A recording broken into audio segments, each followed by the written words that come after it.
Thank you, and as Harvey just said, when I'm up here, I'm really hoping that there's not some Hebrew phrase that I'm totally unprepared for to read here, because I've turned it into a petrified, skinny, gangly 13-year-old. I'm the last person you want to hear from, so I'm going to be really quick. And I know that we're going to honor Susie and we're going to honor Arnold in a few minutes. For some reason, they put me at the beginning of the program, which it doesn't seem right. You really want to hear from them. So I have citations. The first one I'm going to do is for my friend Susan Wornick. And there'll be a lot of talk tonight about the wonderful community work that she has done and all the charities that she has opened. I just wanted to say a couple things about Susan. What people don't also understand is that Susan is a wonderful friend. And she has, on so many occasions, opened her home and opened her heart and given wonderful advice and love to so many people. And I've been blessed by that myself. And so in recognition of her getting this award tonight, the Massachusetts House of Representatives issued a citation. And the Commonwealth of Massachusetts, the House of Representatives, be it hereby known to all that the Massachusetts House of Representatives offers its sincerest congratulations to Susan Wornick. In recognition of her years of service to the greater Boston community, the entire membership extends its very best wishes and expresses the hope for future good fortune and continued success in all endeavors, given this 31st day of May 2015 at the State House, Boston, Massachusetts, by Robert A. DeLeo, who I know personally since well, and authorized himself, Representative David Lindsay. I'll bring this over to Susan because she'll be on.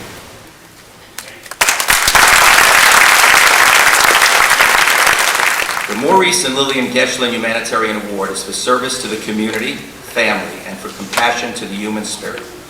Now, our honoree, Susan Wornick, continues this tradition of exemplifying the rich and varied ways of caring deeply about the community and the people who live there. And there are a couple of people I want to recognize before we get more specifically to Susan.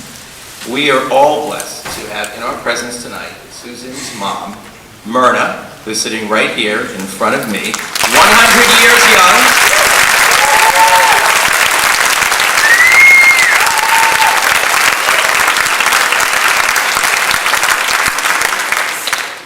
And all you have to do is speak to Myrna for a few seconds and you know where that incredible sense of humor that Susan has comes from. And sitting next to Myrna is Sadie Stepner, 101 years young.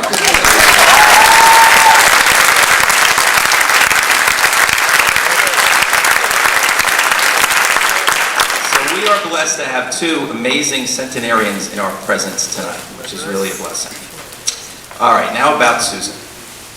This will take a few hours, no, not but it easily could, and that wouldn't be enough.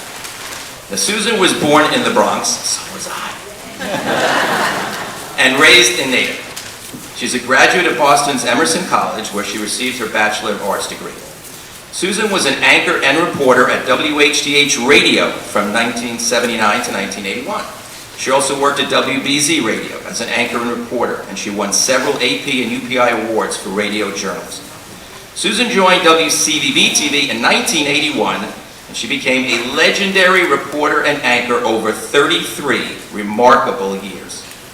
Susan was named anchor of WCVB-TV's New News in 1989, which became and remained the most watched program in its time period during Susan's entire tenure, as her warmth and unique, engaging sense of humor always came through, as it does now. But Susan is as accomplished and serious a reporter as she is a talented anchor. In June 1985, Susan gained national prominence by refusing to reveal a news source. Many of you remember this. She was held in contempt of court and narrowly averted a jail sentence. But she protects her sources. Susan served as Channel 5's longtime consumer reporter and was a member of the Team 5 investigative unit. In 2010, the National Headliners Awards program recognized Susan for a Team 5 Investigates report that exposed problems with rusting Toyota Tundras. This story helped lead to a national recall of the vehicle. And I know many of you remember that too.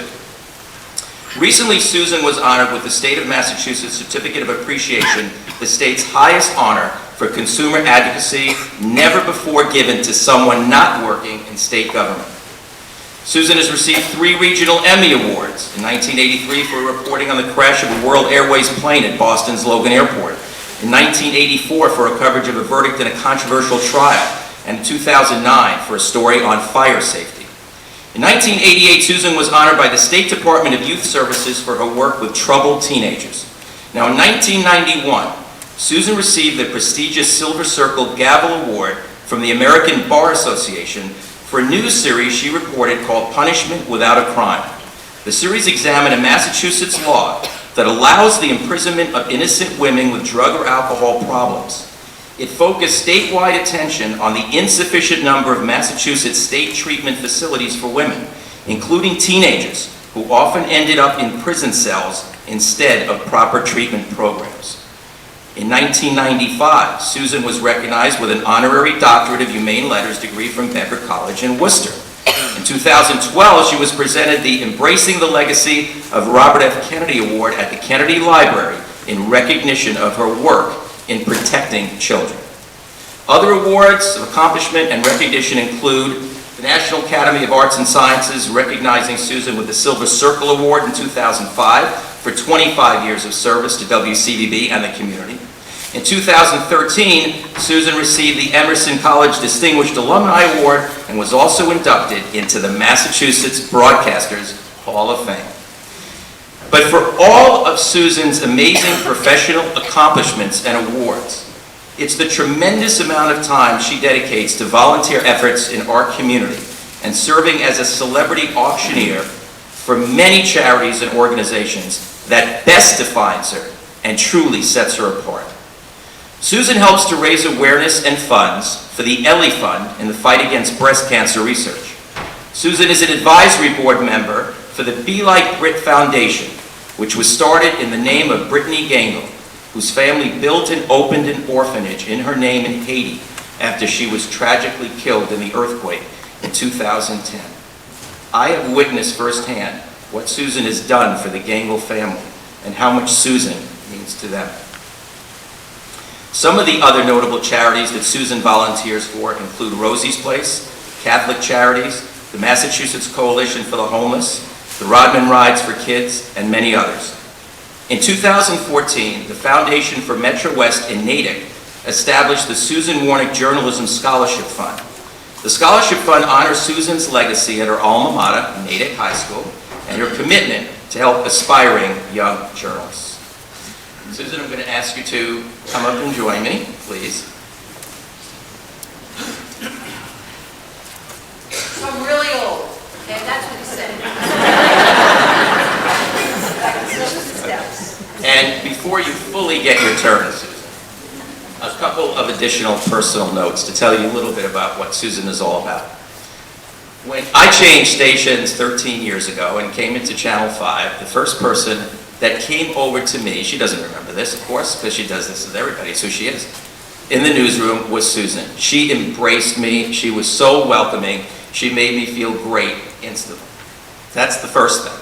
The other thing is, many of us in this line of work, do some volunteer work, but Susan, I have seen it 7 nights a week often is doing charity work. It's unbelievable. There's nobody that comes close, and it all comes from her heart. She's an amazing person, an amazing giving person, and Susan, I would say the only thing larger than your sense of humor is your heart. It's unbelievable.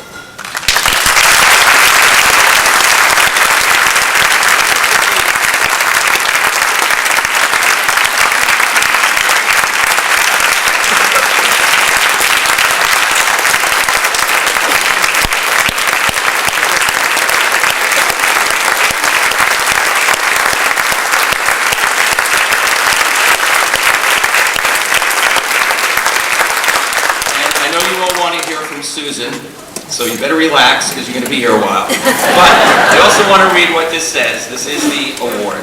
Okay, this is the Geshelin Humanitarian Award, and it says, "We are all responsible for one another," and this is so appropriate for Susan. This is exactly for Susan. So congratulations.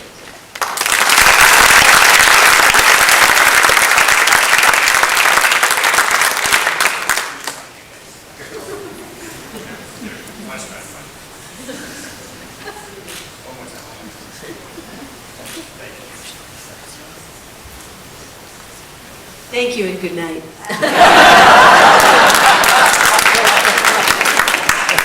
Harvey, that was unbelievable. I can't possibly begin to thank you enough. I can't begin to thank all of you enough. I mean, I'm just so thrilled to be here and to be the recipient of this amazing award.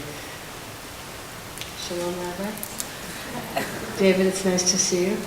I wish you had taken my advice. It's another story. You have no idea what this means to me, honestly. First of all, I was Bas Mitzvah in this temple. I know. In 1963, do the math. 65, I'll save you the trouble. So I thought I would start with my Haftorah.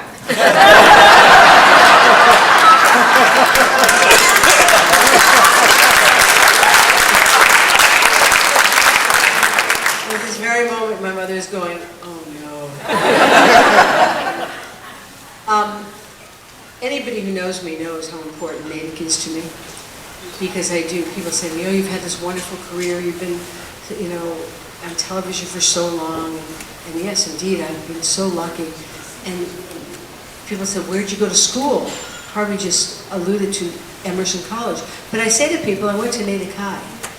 Because that's where I really feel like I got my education, was the Natick Public Schools and living in Natick. Because as I look around tonight, there are so many people who I remember from all those years ago. And I'm trying to find Dr. Joe Keefe, because I saw him earlier. Where are you, Dr. Keefe? Back here. Where are you? Of course. Thank you so much. Thank you. Dr. Keefe was the assistant principal at what was then the Wilson Junior High School, right? Right? We were all there. And I always say, he scared me then, and he scares me now. But how lucky am I to be able to stand in front of all of these people and to thank you publicly for everything that you did for me and thousands of other children, Dr. Keefe, who would say the same thing were they given the opportunity.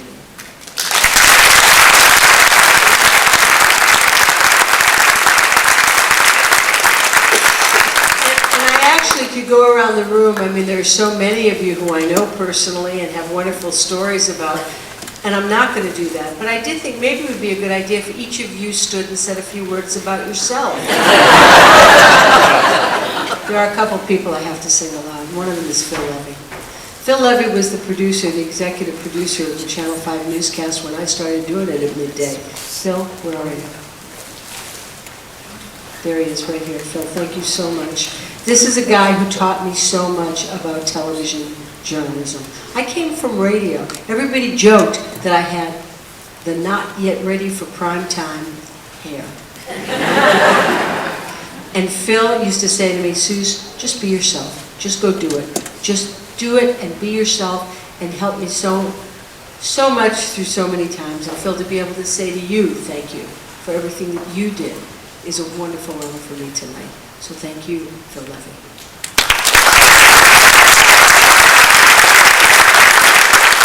My mother said to me, so Susie, what are you going to talk about tonight? I said, Mom, I don't know. She said, are you going to be funny? I said, I hope so. She said, are you going to tell them you're single? I said, that's not funny. She said, you're telling me. So, I do have to tell you one funny story that happened with my mother and I. My mom, unbelievable, 100 years old. How lucky am I? I mean, really, right? Please. On any given day of the week looks better than I do. I'll go out, I'm going to go out to do a couple errands, and she says to me, like that? You going like that? My biggest fan, whenever I was on Channel 5, I would do what I thought was like the best investigative story of my entire career. And I'd get off the set and I'd walk into the newsroom and they would say, Susan, your mother's on the phone. And I would say, yes, of course she is, because she doesn't miss anything. And I'd pick up the phone and I'd say, hi, Ma. And she'd say, you like your hair like that? And I finally just started to say, no, Ma, I just wanted to make you upset. I just wanted to see if you were calling. But so my mom and I, at 100 years old, is still absolutely amazing, is really angry at me tonight because she's in the wheelchair. She said, I don't need the wheelchair. I said, I know, Mom, but there's a lot of walking. I have my cane. I said, I know, Mom, but there's a lot of walking. I'm wearing my good shoes. I said, I know, Mom, but there's... Anyway, so thank you for being in the wheelchair. You did it for me, not for you. We travel all the time together. We go back and forth from Florida a lot, and we were in the airport not too long ago, and a guy is walking back and forth, and my mother says to me, Susie, he's looking at you. I said, Mom, I don't think he really is. She said, he is. Anyway, the guy does come over. And so he says, excuse me, I know you're sitting here, and you're waiting to get on the plane, and I'm sorry to bother you, but I did have to take a minute to come over and tell you just how much I miss you on television. And I said, oh, thanks. And my mother said, oh, I know. And I said, well, that's very sweet of you. And he said, no. He said, really, when you were on television, it was always appointment viewing for me. It didn't matter what you did, if it was an interview, a story, whatever it was, I always made sure that I watched and I didn't miss it. And I was, he was effusive, and I was starting to get a little embarrassed. And I'm, thank you, that's very nice. And he said, no, I just really needed to tell you how important you were to television. I said, thank you. And he walks away and he goes back over to his group sitting nearby, and I hear him say to the people he's with, Barbara Walters is sitting over there. And Myrna Billion, who hears nothing, heard that. And says to me, Barbara Walters? Did he say Barbara Walters? What does he think? I'm in my late hundreds? Kidding me? So Myrna and I were talking about really what it was that I wanted to say tonight, because for so many years being on television and doing stories and talking about other people's lives and problems and existence, it's not that easy really to talk about yourself. So I thought that the one thing I really did want to communicate tonight was about gratitude, because there is so much we have to be thankful for, and not a day goes by that I don't thank God for everything that I have had, for an amazing career that I had, for the wonderful experiences, and for my mother. And tonight, as I talk to Arnold and Brenda Zaltas and congratulate them from the bottom of my heart, I know that you know exactly what I'm talking about, because you, my friend, have been doing it much longer than I.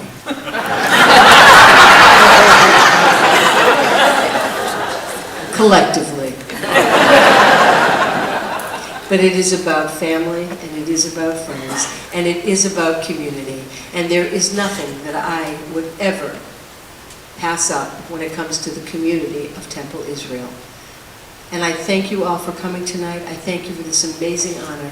And I pledge to you that as long as my mother and I are a part of the community, we are a part of Temple Israel, and are always here to do anything you need. Thank you so much.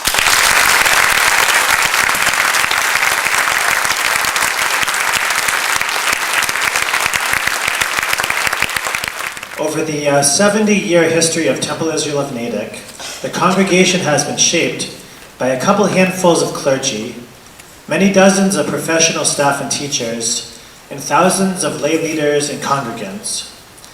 But I think the one person who has most shaped Temple Israel of Natick is our Rabbi Laureate, Harold Kushner.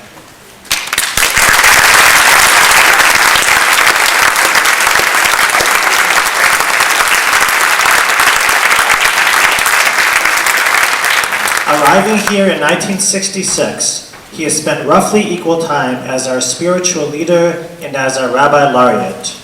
During his 49 years in Natick, he has become the best-selling author of over a dozen books, a sought-after speaker, and a comfort to millions who have been sustained and inspired by his words. And while he is all these things to us as well, he is also our personal rabbi and teacher, who shares his presence and his Torah with us from Shabbat to Shabbat and from holy day to holy day. We are so grateful to him and Suzette for their manifold contributions and the positive difference they have made in the world and here in this community. Please join me in welcoming our teacher, our rabbi, our neighbor, and our friend, Rabbi Harold Kushner.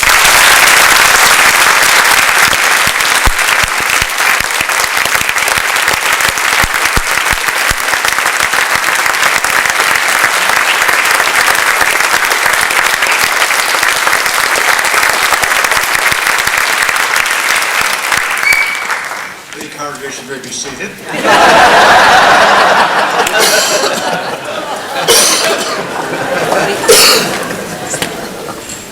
This is a wonderful turnout for a couple of wonderful and very deserving individuals, and I'm so pleased that so many of you have come here to join us for it. Susan, thank you for gracing us with your presence, your humor, and everything you've represented over the years.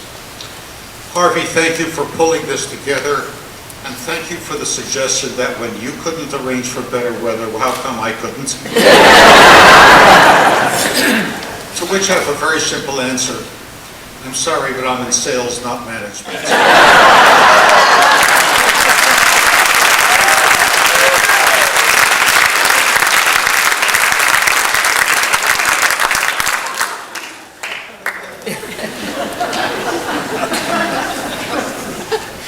As you've been hearing, not only throughout the evening, but throughout this past year, Temple Israel's been around for a long time now, for 70 years.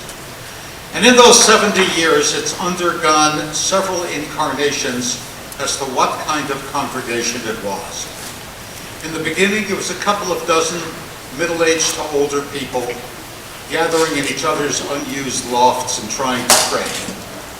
Then it became a small, struggling congregation of maybe 150 families, unable to hold a rabbi for more than 2 years. Then it grew to be a typical small-town, medium-sized synagogue. And then it became what it is today, one of the truly flourishing suburban congregations in New England, the envy of many communities, a synagogue that does so many things well, involves so many people in the process of doing them. And throughout those 70 years, only one person has been here for all of that. Only one person has been part of the entire history of Temple Israel of Natick, and that is our guest of honor this evening, my friend Arnold Zaltas. Some of you may know this. He was the first bar mitzvah in the history of Temple Israel. He's been a long-time member of our board. He's been our ambassador to town government and to the old-timers in Natick. I was asked if I could say a few nice things about Arnold, and I said, asking me that, I feel a little bit like the boy in the spelling bee who said, "Can you spell banana?" And he answered, "Yes, I can spell banana, I just don't know when to stop."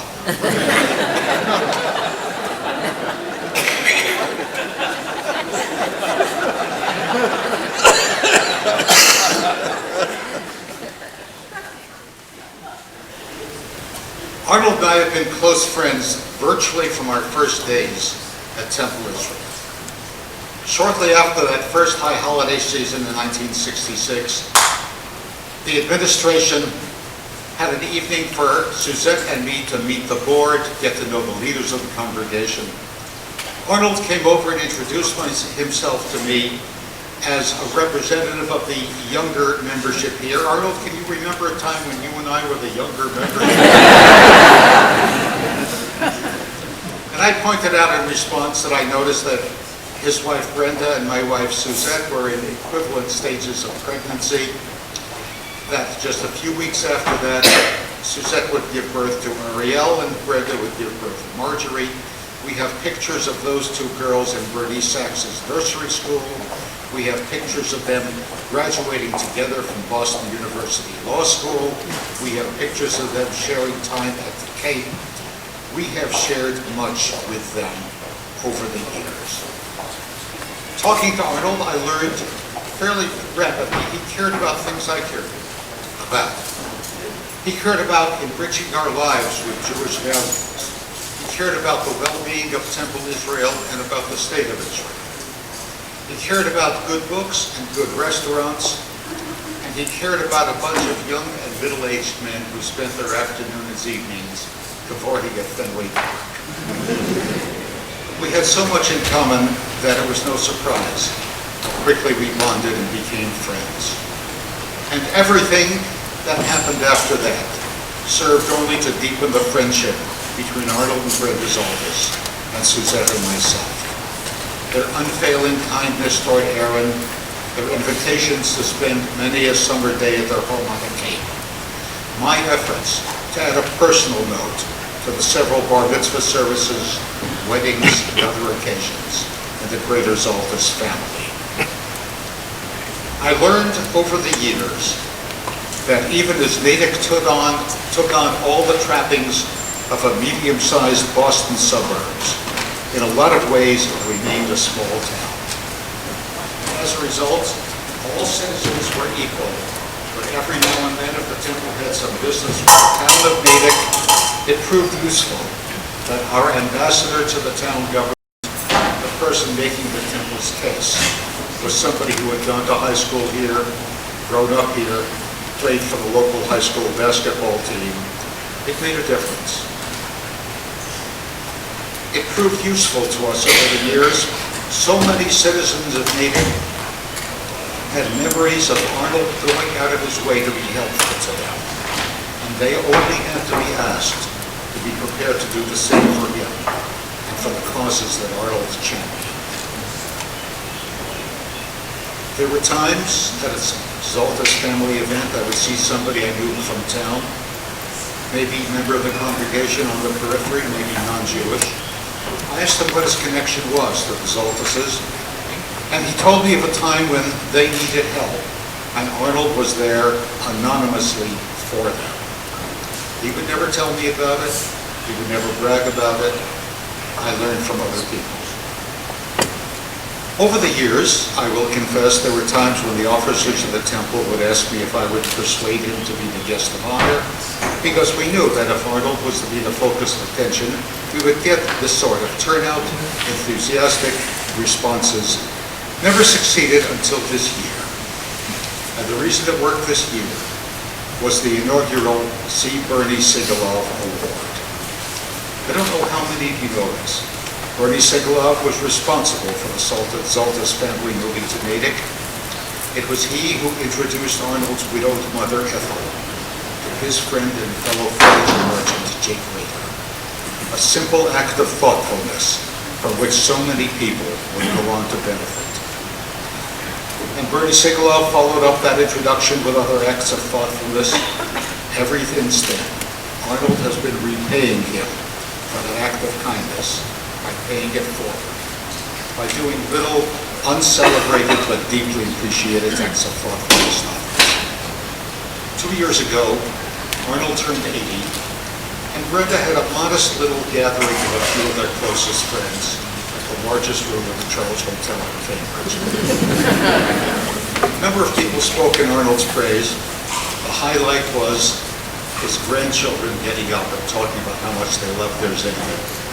And as I recall, every one of them referred to times when their grandfather took them to get ice cream in Cape Cod. I was invited to speak after that, and you know how hard it is to follow grandchildren. So I quoted the 90th Psalm from the biblical book of Psalm. It says, Yimei shenotenu shivim shana. The average lifespan, even back in biblical days, the average lifespan was 70 years. Ve'im b'gvurot shmonim shana.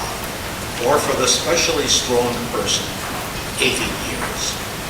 And I said, where does someone get the strength to live beyond the typical lifespan? Where does somebody get the strength to come into his 80s healthy and vigorous and active? I suggested there were two sources. One was what we've just seen, the love that the grandchildren have for their grandfather. To know that your family, your children, and your grandchildren love you that much, that'll keep a person going. That will keep a person invigorated. That will give you reasons to go from one birthday to the next birthday.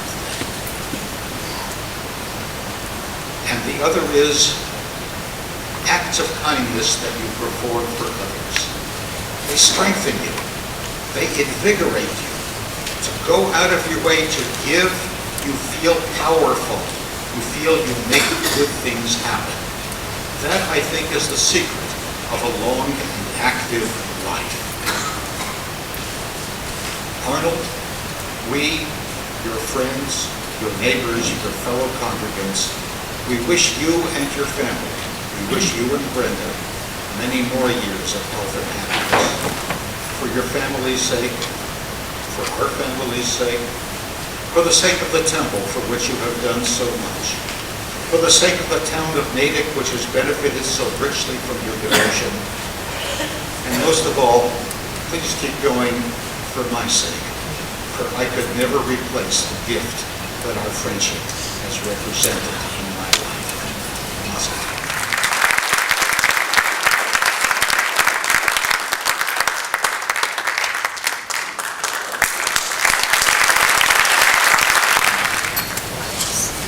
Arnold, there'll be a lot more praise heaped upon you,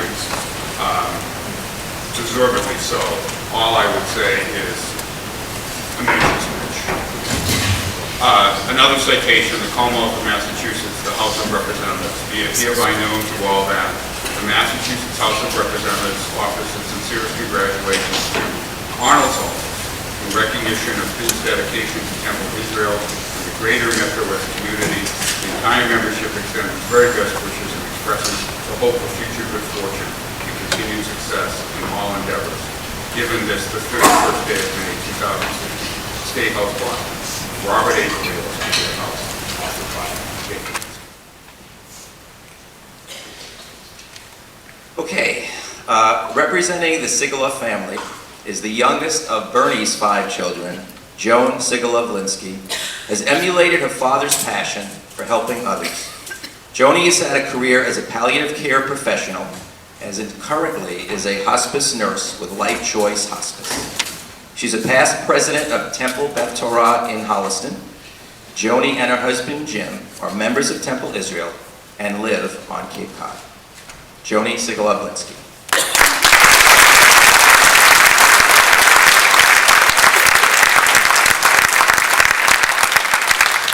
Thank you all. My speech was supposed to follow a video, so I am improvising a little bit here. Thank you very much, Michelle, for changing the program on me about 5 minutes ago.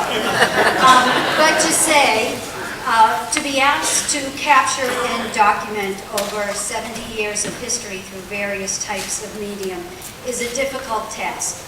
To try and please everyone is, to quote my father, impossible. As my father would say, too short, too long, not enough pictures, who are all these people, and just where are my loved ones? You'll know more when you see the video. What I'm talking about, add this to the personal responsibility that was felt by Jim, was a daunting task.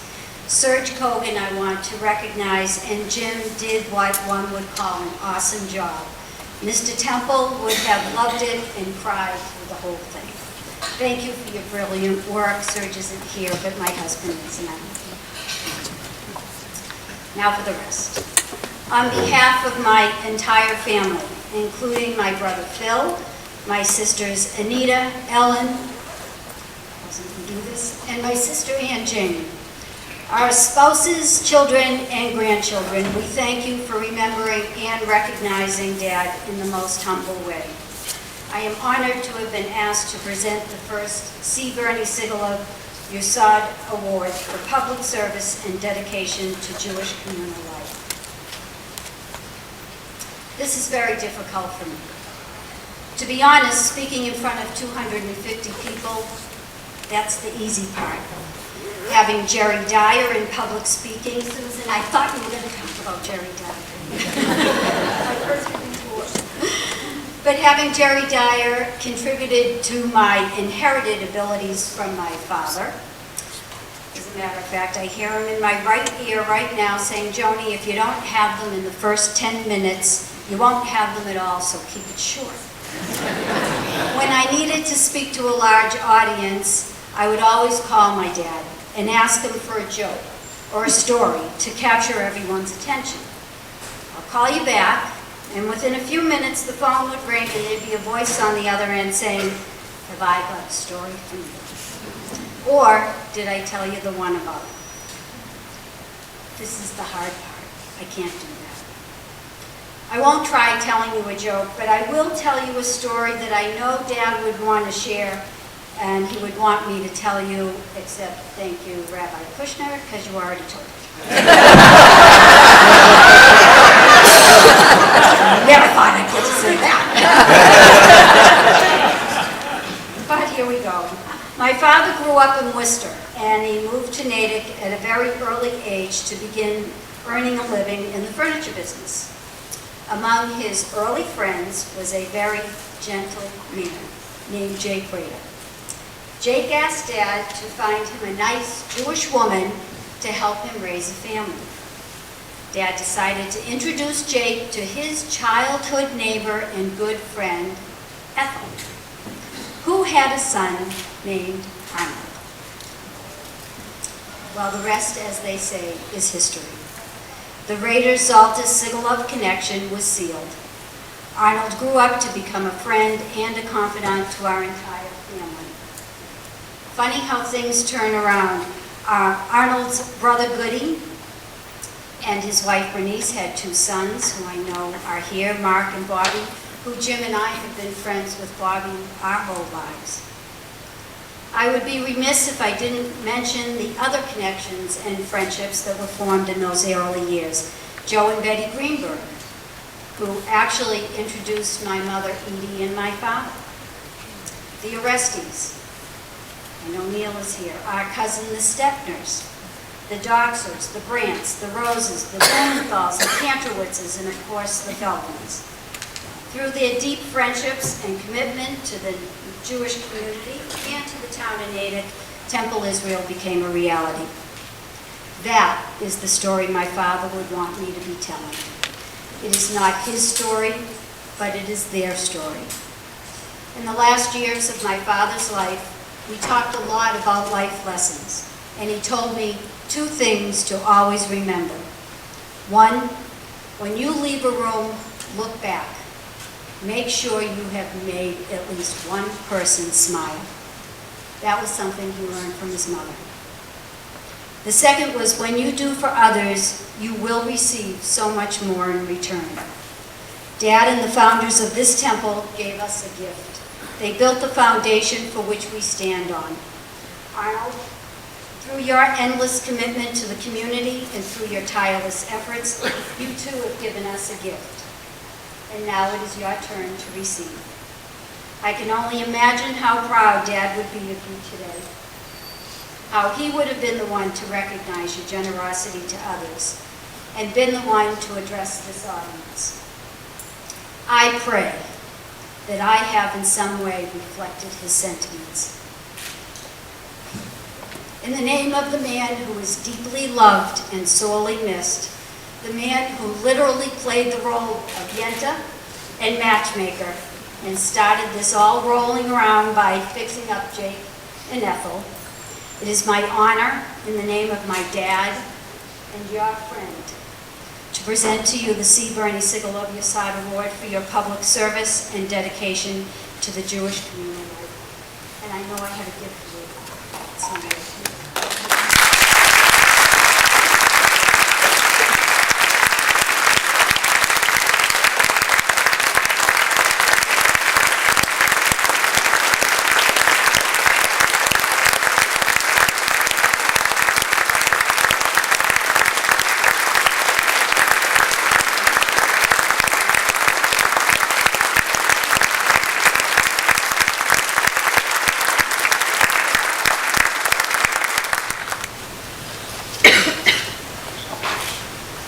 Thank you.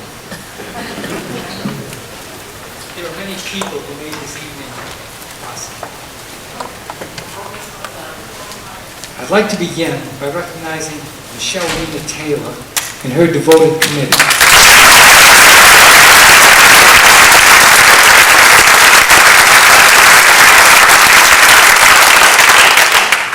They worked tirelessly to create this beautiful gathering. Of course, Rabbi Harold Kushner, teacher, mentor, my dear friend, thank you. Rabbi Lehman, I so appreciate your kindness and inspiration. With your wisdom, you lead Temple Israel to a place of community, caring, and outreach. Cantor Richmond, thank you for your vibrant spirit and your depth of understanding. And all this could not happen without the thoughtfulness and dedication of this congregation. I'm especially thankful for the steadfast love and goodness of my partner Brenda, the heart of our family.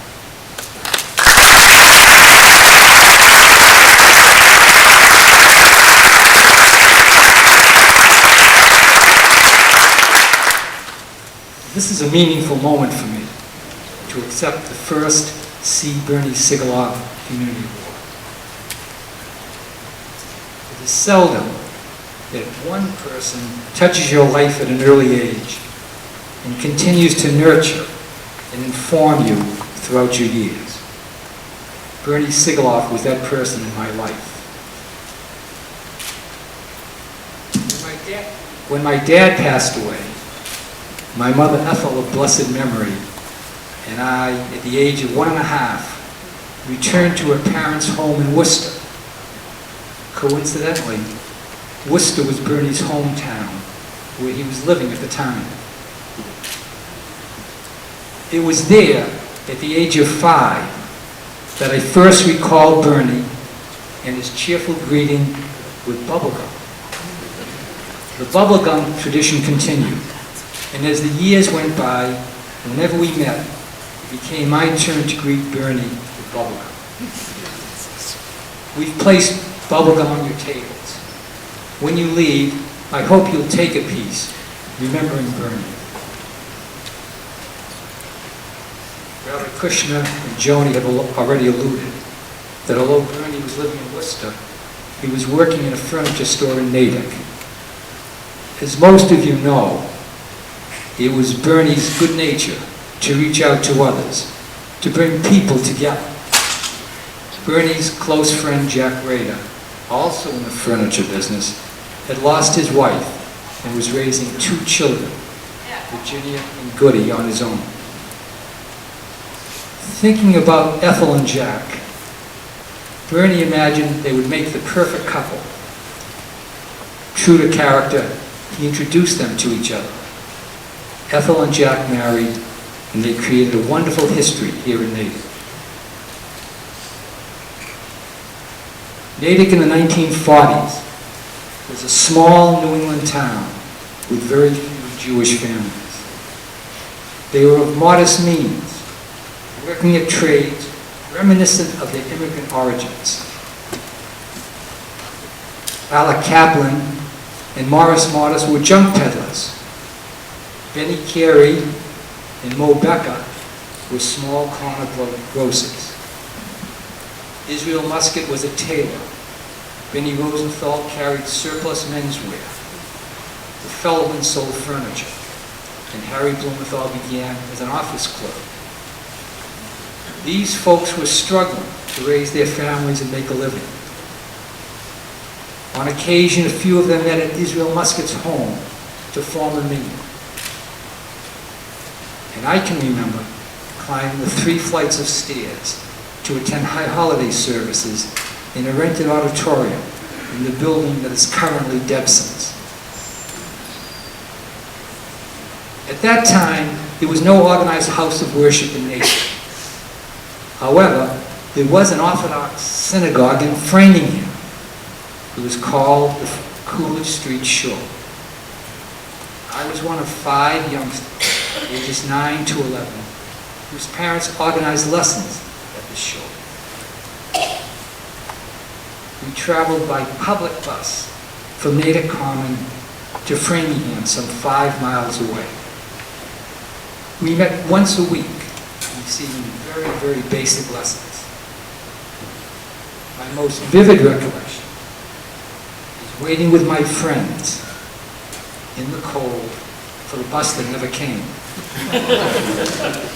We often walked the 5 miles from home, and I was told this built character.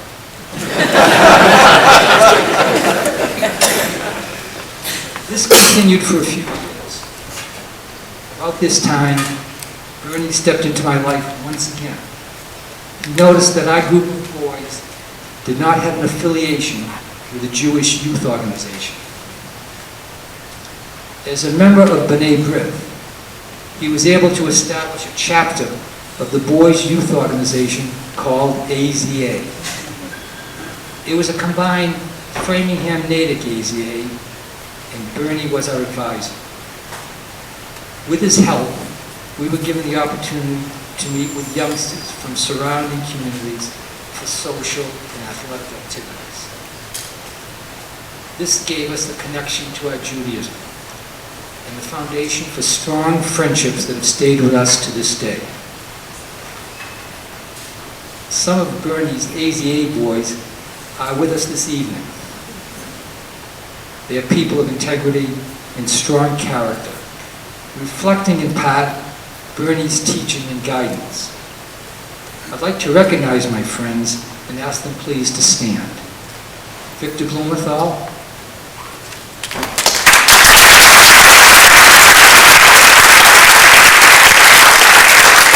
Warren Doxa.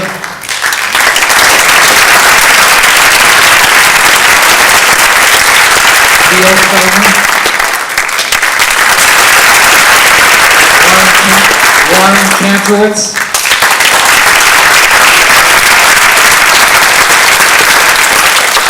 Stuart Palmer.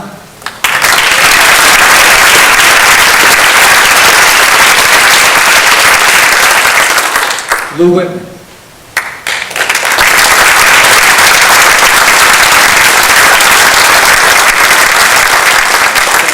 Thank you. They are accomplished and represent community leadership in their chosen fields: business, academics, medicine, and judiciary. You may note the strides made in just one generation due to all our parents' strong, striving, hard work. Well into his 90s, we gathered for annual luncheons with Bernie. Listening to his stories, he was still our inspiration and fervent cheerleader. At about the same time that Bernie organized our AZA, our parents were working behind the scenes to create a formal Jewish presence in Natick. In 1945, a group of 22 families incorporated Temple Israel of Natick. They immediately set out to find a home for religious school and services. Each member of this modest group pledged $200 and with great effort secured a mortgage. Together they purchased an old home on North Avenue in Natick. The house was located next to the Albanian church. We became good neighbors, and seeing our needs, the church gave this striving group their surplus pews for newly consecrated space. Although short on funds, these congregants had great spirit and determination. At the end of a workday, they met at the shore to clean, paint, wash, scrub, install tile, carpet, all they could do to create a sacred space. And it was in this space that I became a bar mitzvah. This worked well for a while. However, after a few years, this was no longer adequate for the burgeoning community. They decided to renovate and began to use the second floor as their sanctuary. All this was happening against the backdrop of great influx of families after World War II. With this flourish of activity, the membership grew and expanded. It was extraordinary. They engaged their first rabbi. As time went by, this new young leadership was motivated to find a location that would better serve their needs. They began to raise funds. With great effort and sacrifice, they pledged and borrowed to realize their dreams. It was Bernie Sigalove, along with Martin Serrell, who negotiated the purchase of a house with land on Hartford Street.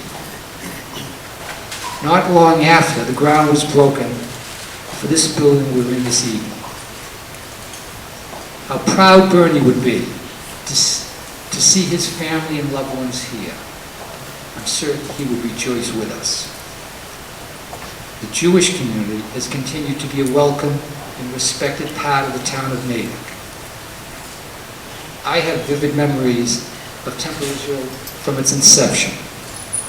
I think of what it means to have a temple here, not just for us, but for the Natick community at large.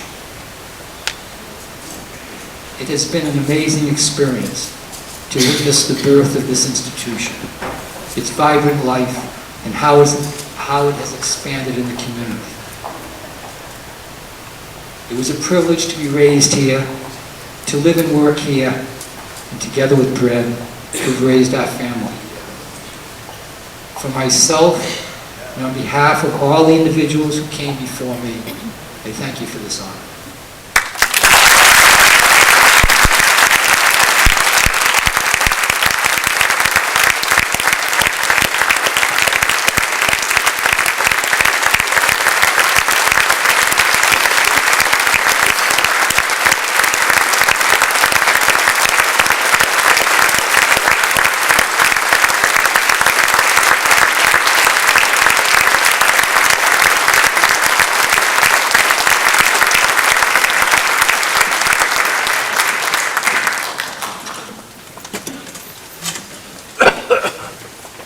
That was truly wonderful.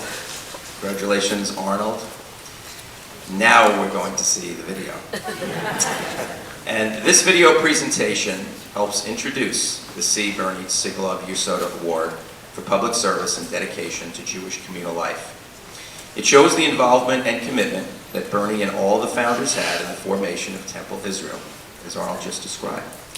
Bernie Sigalove and Arnold Zaltas had the close special relationship that we've been witnessing in the last few minutes that spanned close to 70 years, and much of the 13-minute piece was made using material researched from our archives. In addition, you're going to hear interviews with Arnold's lifelong friends and words from Bernie himself. So sit back and enjoy it. We want to let you know that the video was produced by Jim Linsky and edited by Serge Kogan. Many thanks to Temple archivists Stuart and Gretchen Brandt, and much appreciation to Louis Glass and John Miller for their technical assistance. Enjoy.